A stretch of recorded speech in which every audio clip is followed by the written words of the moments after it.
So to make these little texture tools, they are pretty stinking easy. You can even have your students do this if they have extra clay and extra time, or just grab a bunch of random bits and pieces of extra clay and get to making your own. So you're going to take a little lump of clay about the size of maybe not quite a ping pong ball or maybe a golf ball size, which I guess they're about the same anyway.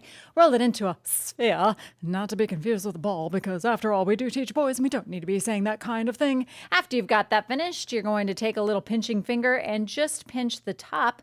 While you're holding and pinching the top, press it down onto a flat surface. And now you have your stamp. Would you look at that? Now, that's about as fancy as I get as far as the stamp part goes, but here's where all the magic happens. I don't know about that, but you're going to take your skewer stick and you can start to draw different kinds of lines, press different kinds of texture into the bottom. The more of these you make, the better.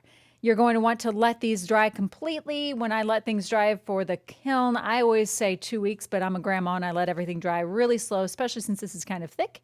I also get rid of what I call the clay boogers by taking a finger and just kind of smoothing it out, because those little clay boogers will show up in their clay projects when these are stamped into the clay. When you're finished making a big batch of these, then you can just pile them all up and load them into the kiln like I did these guys. Check out all these way more creative ones that my friends and I made at a PD. Much better than that. That was my example for real. Regardless, let's talk about how these work.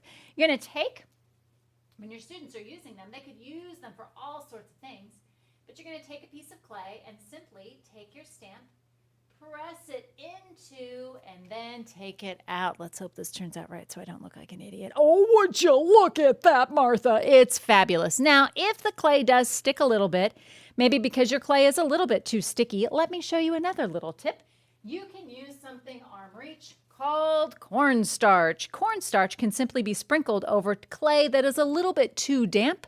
It'll make it so that it acts a little bit like flour, as if you were baking or something. I don't know what people who bake do, but I know they use flour so that things are not sticky and they make bread with it. The end. This can be acting as the same kind of way. It'll make it so that your clay doesn't stick to your groovy little stamps. It'll also fire off in the kiln. All right, guys, have fun making some stamps. Toodles.